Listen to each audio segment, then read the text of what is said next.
আমার কথাটা এই অংশটুকু যুবক যুবতীরা খুব ভালো করে শোনেন।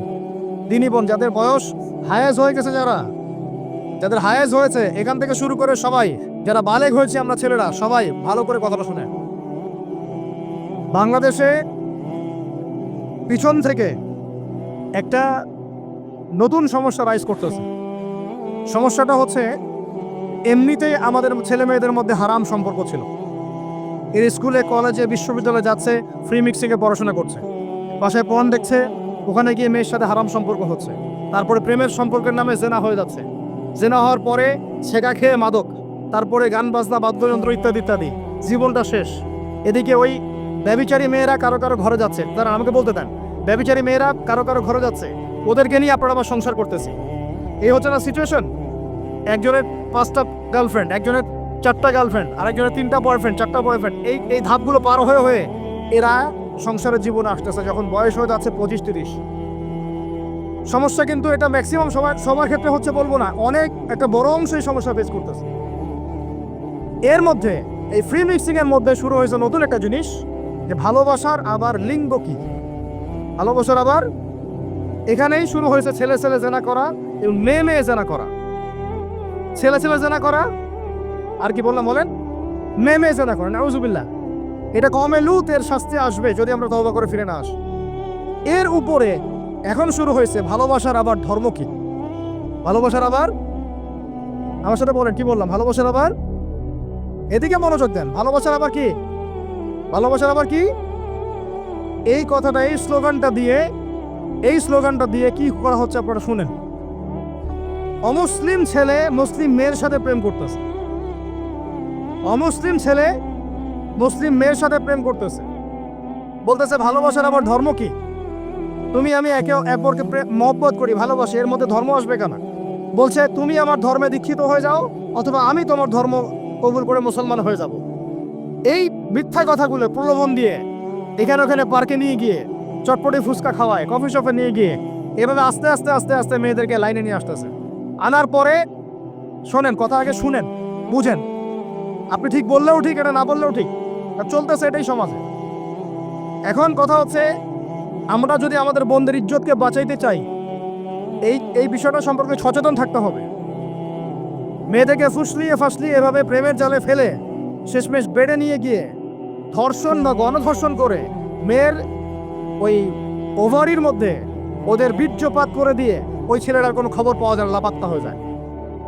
কোনো কোনো ক্ষেত্রে টাকার বিনিময়ে মেয়েদেরকে পাচার করারও অভিযোগ পাওয়া গেছে। এবং এই কাজটার নাম তারা সংঘবদ্ধভাবে দিয়েছে, এর নাম নাকি লাভ জিহাদ, বলে নাউজুবিল্লাহ। এবং বীর দর্পে ফেসবুকে পোস্ট দিচ্ছে, আজকে অমুক মেয়ের এটা করলাম, আজকে তমুক মেয়ের এটা করলাম। ভিতর থেকে একটা চক্র কাজ করতেছে, এবং এই চক্রের কেউই মুসলিম না, এই চক্রের কেউই কিন্তু মুসলিম না।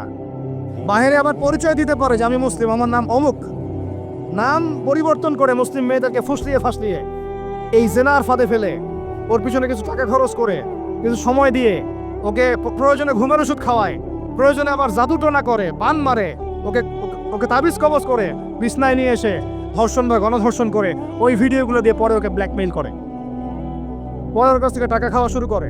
কোনো কোনো ক্ষেত্রে মেয়েদেরকে পাচারও করে দিচ্ছে। আমাদের মেয়েদেরকে বলতেছি, কোনো অবস্থাতেই কোনো মুসলমান ছেলের সাথেও কোনো অবৈধ সম্পর্কে যাবেন না। আর অমুসলিম হলে তো কোনো কথাই নাই। অমুসলিমের সাথে আপনার কিসের প্রেমের সম্পর্ক? একটা চট দিয়ে দাঁত ফেলে দেওয়া দরকার মেয়ে। অমুসলিম ছেলের সাথে তোমার কিসের প্রেমের সম্পর্ক? পরে যখন এই ছেলেগুলো তোমাকে নিয়ে রেপ করে রাখবে, তখন তোমার আক্কেল হবে? তখন তোমাদের হুঁশ ফিরবে? তখন এসে আমাদের কাছে মেসেজ করতেছে, আমার এই সমস্যা হয়েছে, আমাকে এখন আমি কি করব বলেন। আমাদের ওয়াইফদের কাছে মেসেজ করে, এরকম এরকম হয়েছে আমার সাথে, আমরা কি করব বলেন। তোমাকে কে যাইতে বলছো এই ছেলের কাছে? তুমি তোমার ইজ্জত ওখানে, তুমি তোমার পায়জামা কিভাবে খুললা সেখানে, আর কিভাবে বলবো বলেন। তুমি একজন মুসলিম ঘরের মেয়ে, তোমার ইজ্জতের দাম নাই, তোমার সম্মানের দাম নাই, তোমার ইজ্জত আবরুর দাম নাই। তুমি কেমন করে নগ্ন হয়ে বাইরে ঘুরতে পারো? তুমি কেমন করে একটা অমুসলিম ছেলের সাথে প্রেমের সম্পর্ক করতে পারো? কিভাবে তুমি একটা অমুসলিম ছেলের সাথে বেড়ে যেতে পারো? তার সামনে তোমার পায়জামা কেমন করে খুলতে পারো তুমি? আমার ল্যাঙ্গুয়েজ আপনি রাগ করেন না, আমি খুবই ফেড আপ এদের উপরে।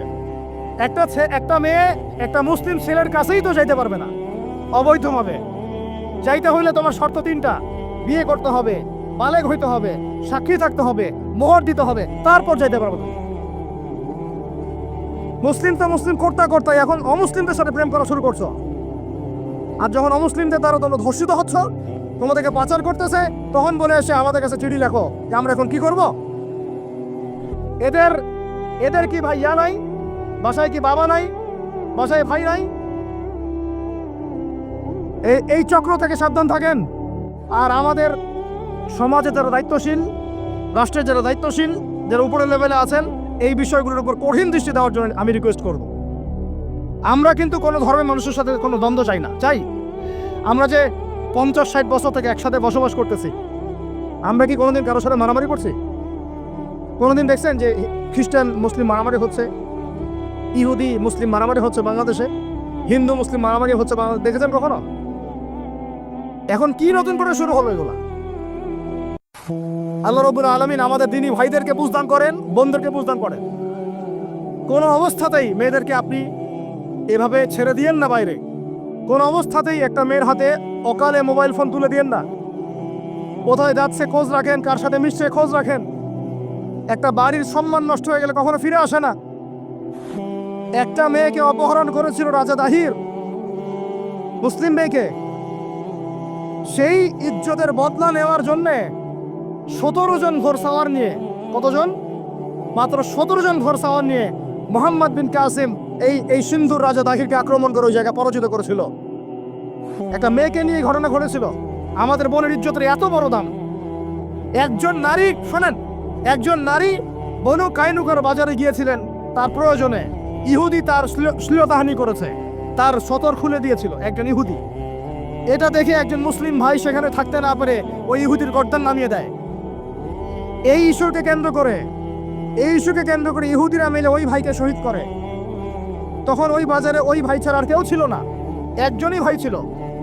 এরপরে এই মামলা আসলো নবীর দরবারে সাল্লাল্লাহু আলাইহি ওয়াসাল্লাম। এটা মদিনার ঘটনা।